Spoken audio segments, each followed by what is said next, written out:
So hello everyone, welcome back to my channel BSc rock paper.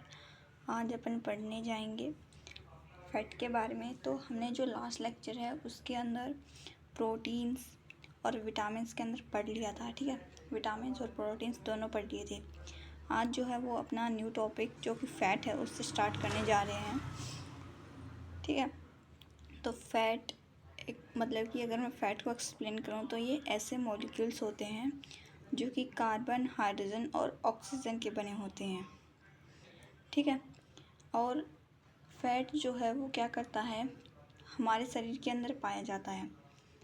सबसे अगर smallest unit की मैं बात करूँ फैट की, तो वो है हमारा फैटी एसिड। फिर है कि जो फैट्स होते हैं उनके अंदर अंदर एक मॉलिक्यूल जो है वो ग्लिसरॉल का होता है। 3 मॉलिक्यूल फैटी एसिड के पाए जाते हैं, ठीक है। यानी कि एक जो मॉलिक्यूल पाया जाएगा ग्लिसरॉल का और 3 मॉलिक्यूल पाए जाएंगे फैटी एसिड का।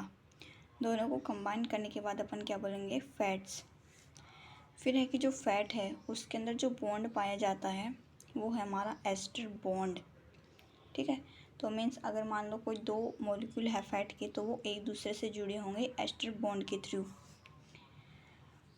फैट का काम क्या है, एनर्जी प्रोवाइड करवाना। कार्बोहाइड्रेट भी एनर्जी ही प्रोवाइड कराता है हम सभी को। 1 ग्राम फैट में कितनी कैलोरी होती है, तो 9.1 किलो कैलोरी पाई जाती है। और जो फैट है वो फैटी टिश्यू के अंदर क्या होता है, स्टोर होता है।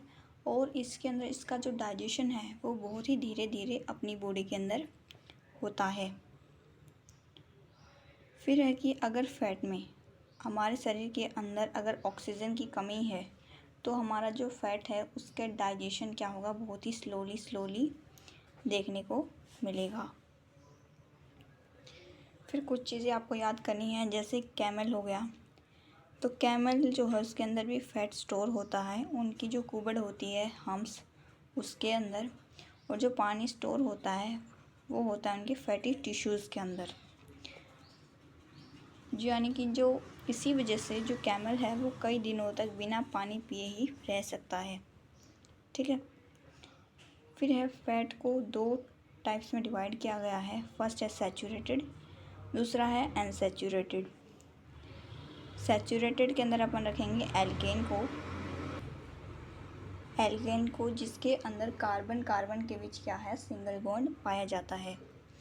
लेकिन ये जो सिंगल बॉन्ड होता है ये क्या होता है, बहुत ही ज़्यादा स्ट्रॉन्ग होता है। और केमिस्ट्री में आपने इसका फॉर्मूला भी पढ़ा होगा, क्लास 9th के अंदर भी आता है और अपर क्लासेस में भी देखने को मिलेगा, CnH2n+2। ये इसका फॉर्मूला है एल्केन का। फिर है अनसैचुरेटेड। तो अनसैचुरेटेड के अंदर आएंगे हमारे एल्केन और एल्काइन। एल्कीन के जो कार्बन होते हैं उनके बीच डबल बॉन्ड देखने को मिलता है और जो एल्काइन होते हैं उनके बीच ट्रिपल बॉन्ड देखने को मिलता है। एल्कीन का फॉर्मूला CnH2n और एल्काइन का फॉर्मूला CnH2n-2। ये फॉर्मूले होते हैं जो केमिस्ट्री के अंदर आते हैं। तो हमने क्या किया, फैट के बारे में जान लिया कि वो किस मॉलिक्यूल के बने होते हैं, carbon, hydrogen and oxygen. Fat के कौन से बॉन्ड से जुड़े होते हैं, एस्टर बॉन्ड से। हमें एनर्जी प्रोवाइड करवाता है। और 1 ग्राम फैट में कितने किलो कैलोरी होते हैं, 9.1। फैट धीरे धीरे डाइजेस्ट होता है जब हमारे शरीर के अंदर ऑक्सीजन की कमी होती है। फैट स्टोर होता है फैटी टिश्यूज़ के अंदर। और जो कैमल है उनका जो फैट है वो स्टोर होता है हम्स के अंदर, जिसे कुबड़ बोलते हैं वो। और जो वाटर है वो स्टोर होता है फैटी टिश्यू के अंदर। फैट के 2 टाइप हैं, सैचुरेटेड और अनसैचुरेटेड। एल्केन सैचुरेटेड, एल्कीन और एल्काइन अनसैचुरेटेड कार्बन के बने होते हैं, ठीक है। फिर जो नेक्स्ट है, इन दोनों के डिफरेंसेस के बारे में जानेंगे अपन लोग। तो सैचुरेटेड की अगर मैं बात करूँ तो ये सैचुरेटेड जो है वो हार्मफुल होता है हम सभी की बॉडी के लिए, क्योंकि ये अपनी जो स्टेट है उसको चेंज कर लेता है। मीन्स सॉलिड से लिक्विड बना लेगा, लिक्विड से सॉलिड बना लेगा। ठीक है, एग्जाम्पल जैसे कोकोनट ऑयल, गर्मियों में तो देखो लिक्विड की फॉर्म में होता है, लेकिन जैसे सर्दी आएंगी वो जम जाता है। आइसक्रीम जो फ्रिज के अंदर रख देंगे तो क्या होगी, ठंडी रहेगी, सॉलिड फॉर्म में रहेगी, लेकिन जैसे ही अपने नॉर्मल टेम्परेचर पे लाएंगे तो पिघलने स्टार्ट हो जाएगी। एनिमल फैट भी क्या है, सैचुरेटेड फैट का ही एग्जाम्पल है। फिर अगर अपन बात करें अनसैचुरेटेड की, तो ये अच्छा होता है अपनी हेल्थ के लिए, क्योंकि ये हमेशा लिक्विड फॉर्म में ही पाया जाता है। जैसे हमारे सरसों का तेल, बादाम का तेल, सूरजमुखी का तेल, वेजिटेबल ऑयल जो अपन सब्ज़ी वगैरह में यूज़ करते हैं, और सोयाबीन ऑयल, ये सारे क्या हैं, अनसैचुरेटेड फैट हैं। मीन्स ये बहुत ही ज़्यादा बेनिफिशियल हैं, जबकि ये हार्मफुल हैं। ये हमेशा लिक्विड फॉर्म में पाए जाएंगे और ये अपनी स्टेट को चेंज करते रहते हैं। फिर जो नेक्स्ट है, तो कुछ रिएक्शंस हैं जैसे हाइड्रोजनेशन रिएक्शन, जिसके अंदर अपन कैटेलिस्ट का यूज़ करते हैं, निकल और पैलेडियम।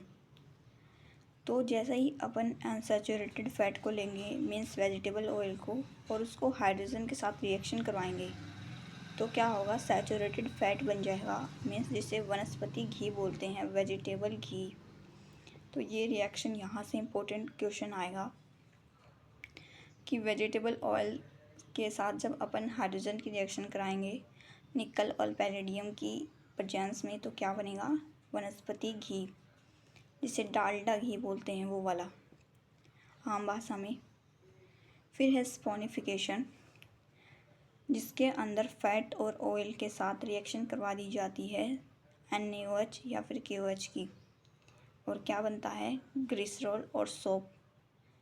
ठीक है, साबुन बनाई जाती है। स्पोनिफिकेशन यानी इस नाम में क्या है, सोप है। इस रिएक्शन से अपन सोप बना सकते हैं सोडियम हाइड्रोक्साइड और पोटेशियम हाइड्रोक्साइड की प्रेजेंस में। ठीक है, इसमें अपन वनस्पति घी बनाएंगे हाइड्रोजनेशन में और स्पोनिफिकेशन में सोप का फॉर्मेशन करेंगे। ठीक है, तो ये दोनों रिएक्शन बहुत ज़्यादा इम्पोर्टेंट हैं, यहाँ से क्वेश्चन बनने के हाई चांसेस हैं। तो ये है हमारा फैट का टॉपिक। आई होप आप सभी को समझ में आया होगा। Thank you.